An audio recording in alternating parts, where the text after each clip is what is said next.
right. Thank you very much. Just 1 second for me to check if I can share my screen with the presentation. I hope you all are seeing it. I'd like to thank for the invitation. Okay, I've been working with Inmetro in some projects here. Our computer security lab at the Federal University of Santa Catarina. We've been helping them to understand some problems in some scenarios, specifically that deal with how to authenticate devices that are used on legal metrology. Okay, so during these project developments that we had been sharing with Inmetro, some things caught to our attention, and we have our group here. We also do research on other topics, and one of the topics that we do a lot of research is blockchain. So we started developing some ideas. We are actually implementing them, and maybe in the future we'll be offering to Inmetro as an option to run some of their infrastructure on that. Okay, so I will start here with some problem definition. Okay, so one of the things that we already seen from Bruno's talk that was actually one of the questions that was asked to him regards about assumptions on authentication, on the authenticity of the device, and the identification of a legal metrology and certified device. So what we are aiming here is to start talking about the Internet of Things, where those things are legal metrological devices. And we realize that for such devices to form an IoT, okay, there is a strong assumption on authentication. Okay, we need to be sure about their identities at first. Of course, that if we look for that in the wild, we'll see that there are many standardized ways of achieving such authentication, okay, determining the authenticity of such a device, and most of them require the use of public key crypto. Okay, we also seen that in some scenarios it is infeasible to use standard public key crypto, okay, because they are very CPU intensive, and this makes things slightly difficult when we are talking about battery powered systems or resource constrained components. Okay, then one of the things that people start thinking about is to move this cryptography towards elliptic curve cryptography, because it uses smaller keys. Then we have a less CPU intensive application. But what happens is that most of the standards that are available everywhere, they have questionable reputation due to their history. So I'm bringing you one in here, okay, that is probably the most widely used one, that is NIST SECP 256. That is a well-known elliptic curve that is used for most blockchain applications around, and is in use for a great percentage of the internet in SSL TLS authentication. But we know that SECP has, the security community has some doubts regarding that maybe NSA engineered some backdoors on that curve. This was reviewed by Snowden back in 2012, 2013. Okay, and we also see that some of the standards are moving to new crypto with more efficiency and more security. So one example that I want to bring you here is that TLS 1.3 is moving to a new kind of elliptic curves that are called Edward curves. Okay, so how are we dealing with this issue of authenticity of legal metrological devices in Brazil? Okay, Brazil has a very well-developed PKI ecosystem. Okay, so Brazil adopts by law what we call qualified digital certificates, and these are available for legal metrology.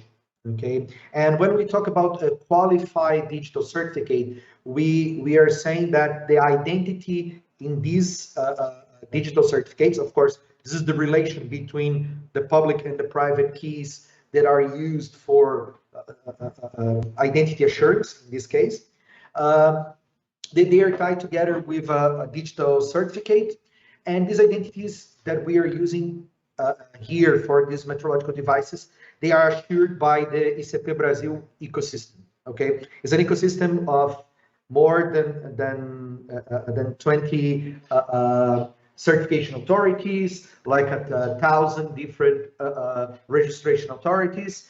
And we have the concept of a government assured identity, because the person that is responsible for that equipment, for producing or for using or for installing, needs to have an identity issued by the government under this qualified digital certificate scheme. And these terms are very, these guarantees are very strong. And if you ever heard about ADAS, that is the European framework for digital identities, we have something similar to what's called there as qualified digital signatures. Okay, and now we have been since last year, Inmetro is part of the Brazilian PKI. It is what we call the first level certification authority. Okay. And in order to bring Inmetro in, Brazil, the Brazilian government, created a root CA targeted to the use on legal metrological devices. Okay, it's called, we have this root CA, it's called ICP Brazil V6, okay, and it is already based on Edward elliptic curves. So we are using two kinds of elliptic curves, one that is 448 bits long, that is ED448, and we have one that is used for the devices themselves, that is a 256 bit curve that is called ED25516. Okay, and the basis in these digital certificates and these crypto in use now, they will serve as a basis for a series of regulations that will be enforced in the future. Okay, so this is an ongoing movement. Inside this ongoing movement, we've been working within Metro on the fuel pump. Okay, I don't know if you ever heard about how fuel pumps work in Brazil, but if you come in here and you have to fill up your car, you have to know that we have an endemic problem of rigged fuel pumps. Okay, they are tampered with in very different levels, with very different ways of cheating customers and revenue systems. Okay, so that someone is getting the money out of that. Okay, and in order to sort this out, Inmetro is proposing new regulations for using a secure element in these equipments. Okay, and some of the of what is being thought in there, and this is not conjecture. Okay, something that is already happening, is being implemented already. We have companies that are already building up these fuel pumps with these requirements.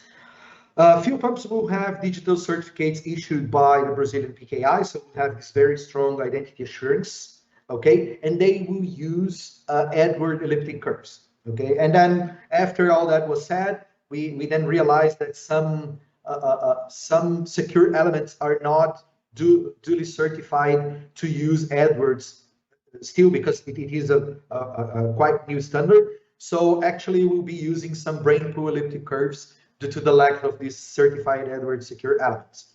But it's something that it's ongoing, okay? This initiative, of course, aims at reducing such fraud using a technique that we call perimeter security, okay? And what happens is that we will create an element that is secure, but with a very well-defined perimeter, and this will probably make a fraud much more difficult, or at least easily detectable when done outside this perimeter. And it's very likely that this strategy, the fuel pump, is only the first calibrated device or legal metrology device that we use such technology, but other things can, of course, inherit the same the same sort of strategy. Okay, but then comes to us, and this is something that is already happening in here. Okay, Brazilian PKI and the fuel pump scheme that is going on, but it came to us as a research group here in the Federal University of Santa Catarina. What else can we do with this infrastructure? Okay, and then we start asking ourselves some of the things that are quite interesting. Okay, so one important thing that is that we'll be able to track the use of the equipment. Okay, so if we have these keys and all the measurements are output in some way and they are tracked, or at least I can track from time to time, I can know impacts on its calibration assurances, okay, due to use or due to a poor use of the equipment. Okay, and also it helps us to detect potential issues that may happen with the equipment by comparing things that we are sure that are coming out from the equipment. Okay, some of the things we're already doing. Okay, we're already helping in Metro to develop a mobile application to talk to these equipments and actually ask to the people in general to submit this measurement so that we can do some tracking. Okay. Identity assurance on such devices helps us also to track ownership as well as responsibilities. So we can tie very tight together in this sense, who is the owner or who's responsible with the actual ownership of the equipment. Another thing that we can do is maintain maintenance and equipment history. Okay, and we can assure that because we can make this fuel pumps in this case to output some interesting data that can help us to understand when one of these fuel pumps ended up rigged and how things happen in order to counteract this movement. Okay. But then we started thinking, okay, if we provide these devices with some sort of connectivity, then the sky's the limit. Okay, so if we're able to send this data to the cloud, it will help us to get a bigger picture of potential fraud. And if we organize this data into a blockchain, that is basically what I'm about to propose you here, it will help us to track the full history of an equipment. So we may be able, depending on how things are set up, to know all the measurements that an equipment ever made, and then we know a lot of things regarding its use and its calibration and so on. So what we started doing in here as an experiment so far, we created this concept of a blockchain of legal metrological devices. Okay. And we came from this idea that the devices, they already have strong identity assumptions that they can be then easily identified. They also have key pairs that can be used to sign blockchain transactions. Okay, the fact that they use elliptic curve cryptography, okay, allows them to create transactions and to issue these transactions to a blockchain network.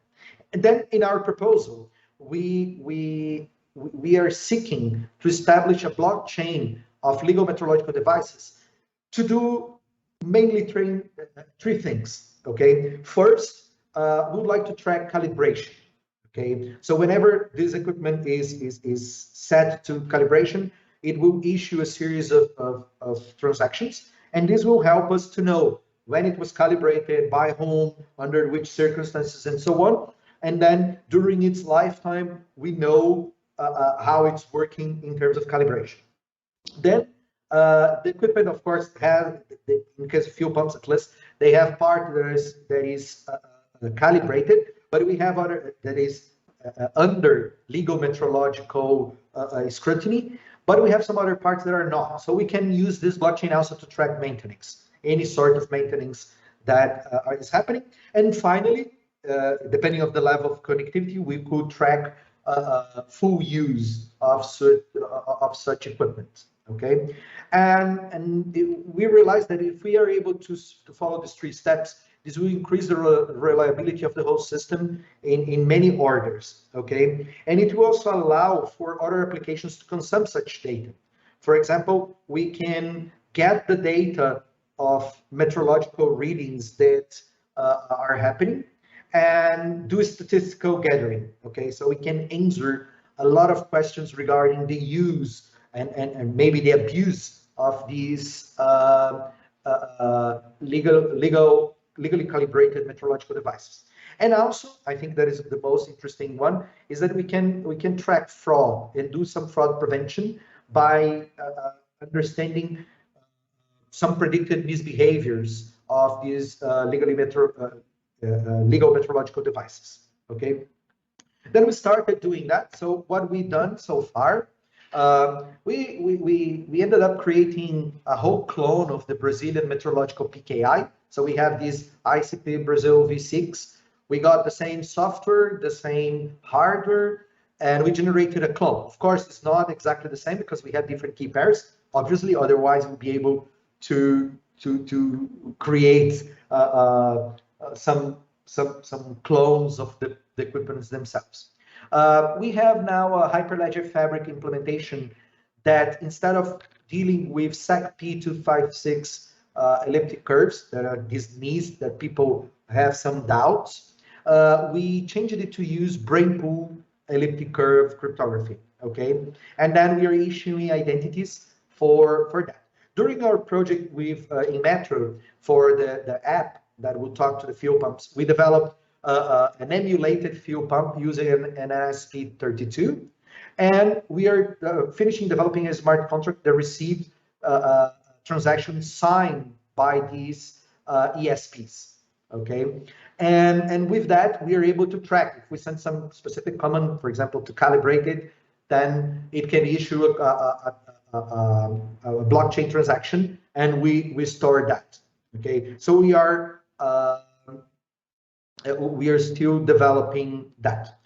So we are in the middle of this whole thing. What we still plan to do, sorry for the typo here, we want now to move forward with a full implementation of the blockchain cryptographic service provider that will deal with Edward curves, so will be fully compliant with the Brazilian PKI.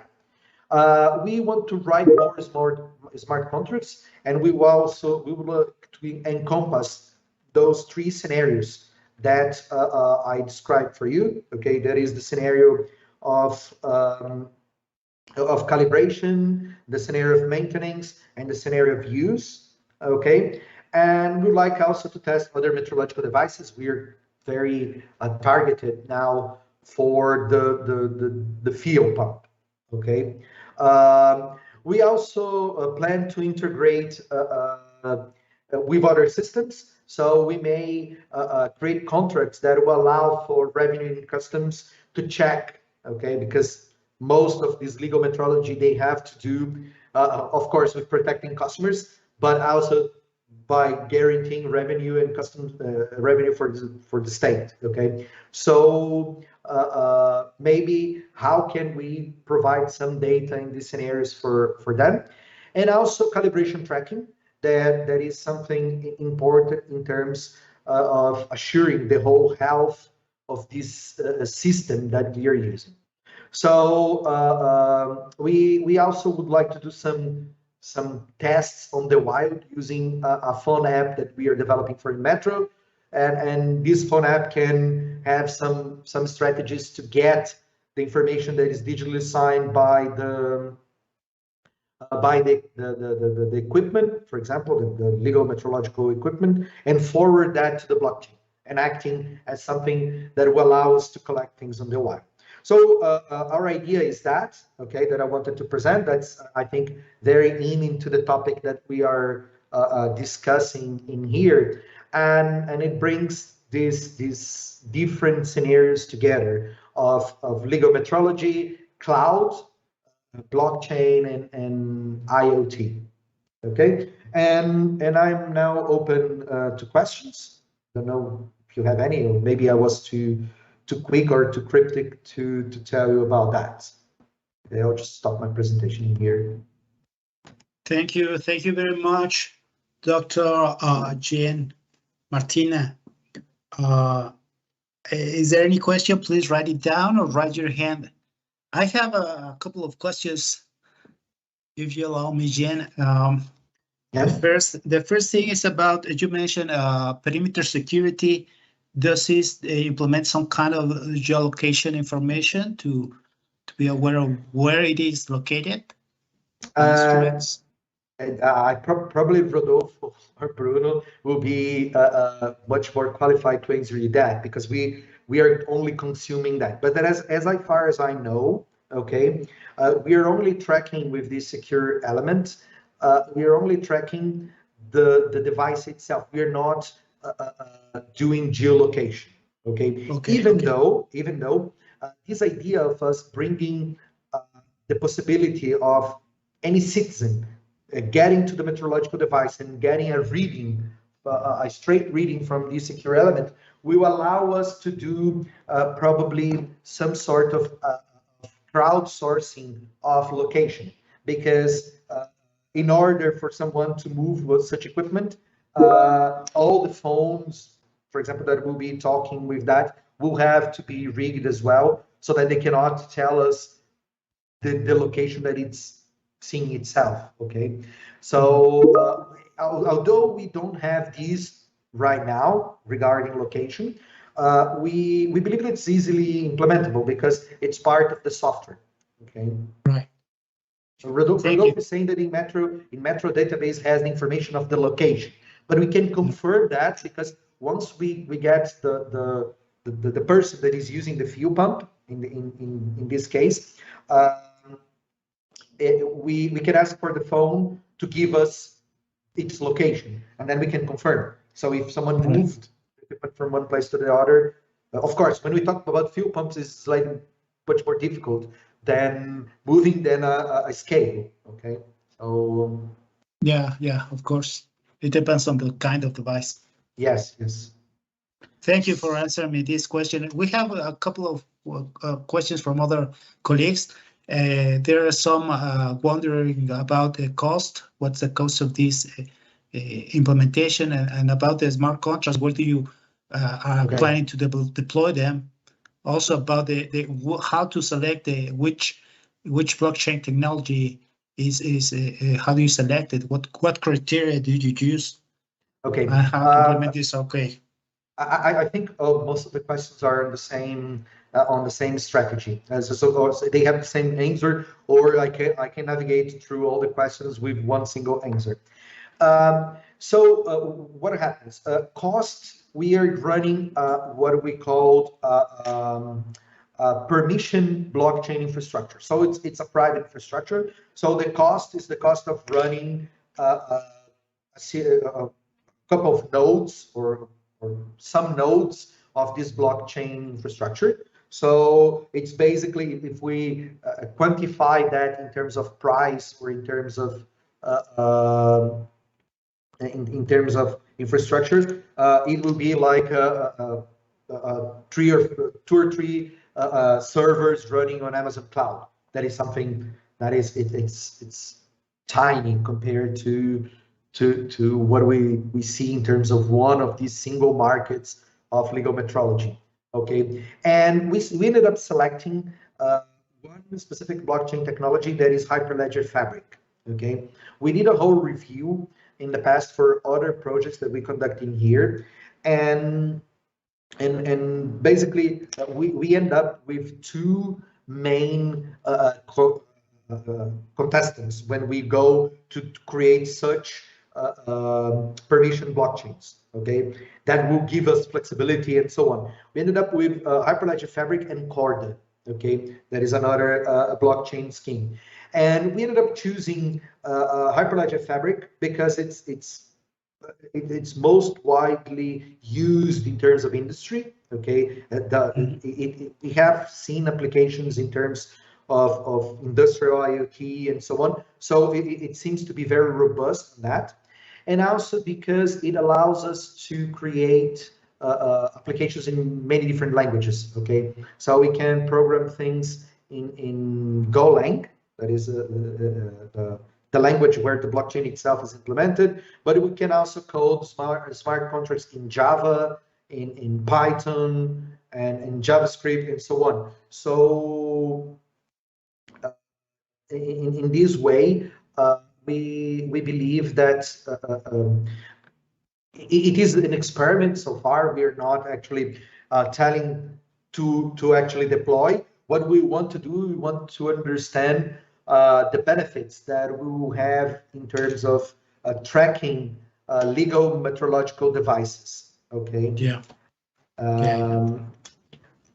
Yeah. Thank you. So I'm seeing some other questions here from Patrick. Okay. Besides cloud, is the solution architect there is applied at UFSC? Which other?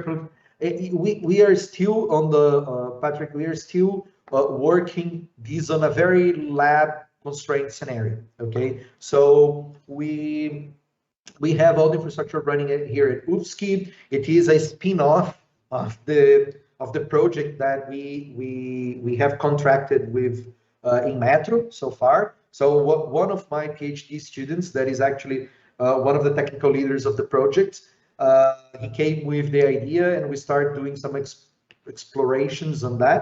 And it seems like it's a nice strategy, but we have no public implementation. There is no network setup and so on. I think as soon as we have a bit more data and knowledge about the solution, it's very likely that we'll bring forward to other institutions to participate. Okay, and then there is Marcelo that talks about Corda low Swift integration with supply chains.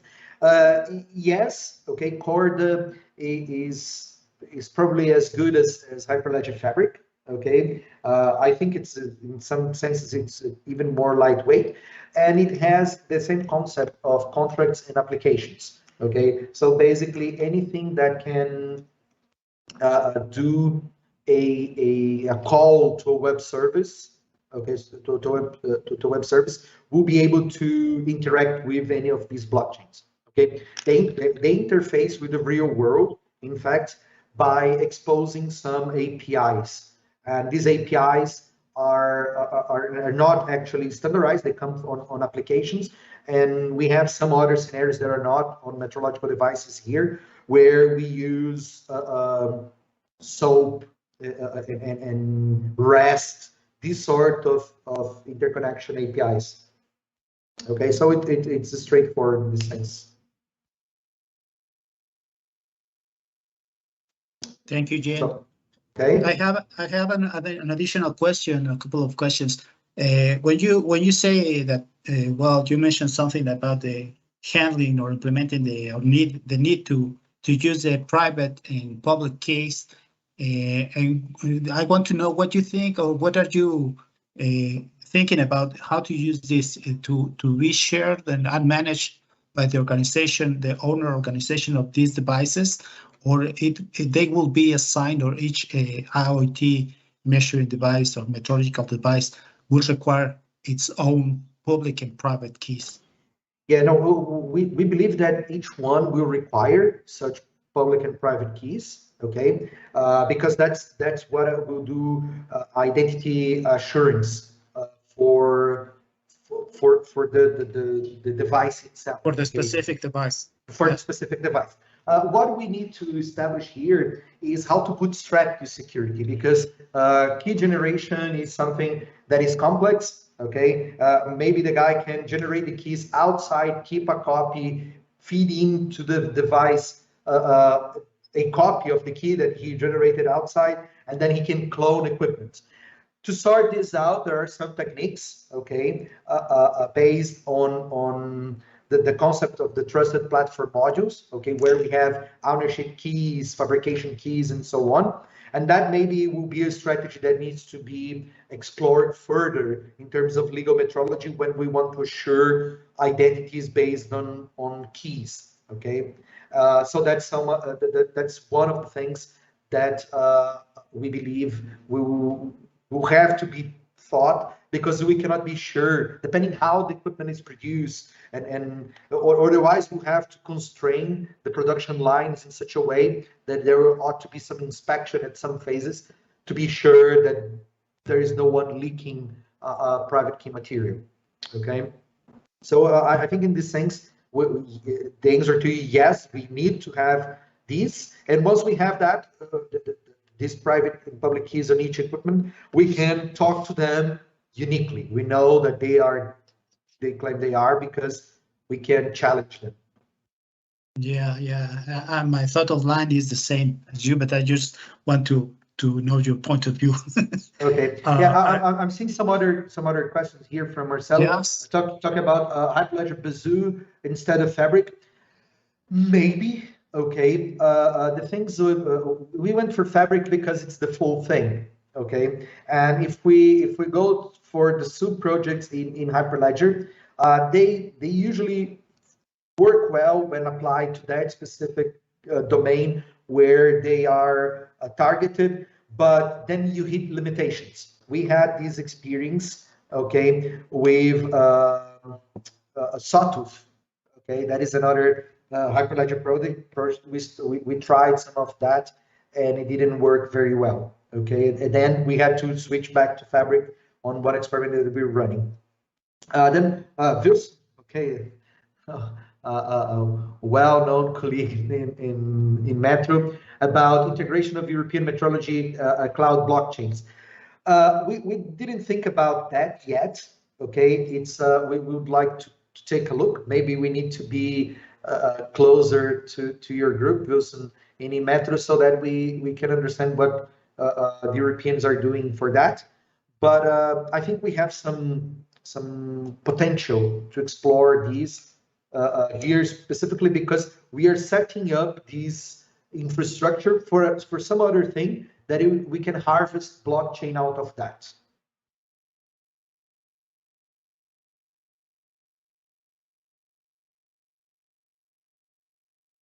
And it seems like we ran out of questions.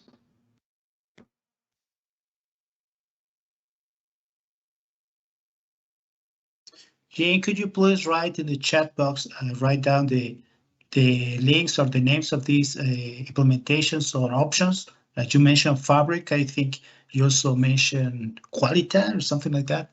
Not sure. Corda. Okay. Could you please write it down? Hyperledger and Corda. Okay. These are the two blockchains that we are exploring in here for most of our projects. Okay, and now we develop some expertise on how to develop inner modules for these blockchains. That's probably one of the hidden reasons why we're choosing also, because we have the in-house expertise to use these guys. Okay.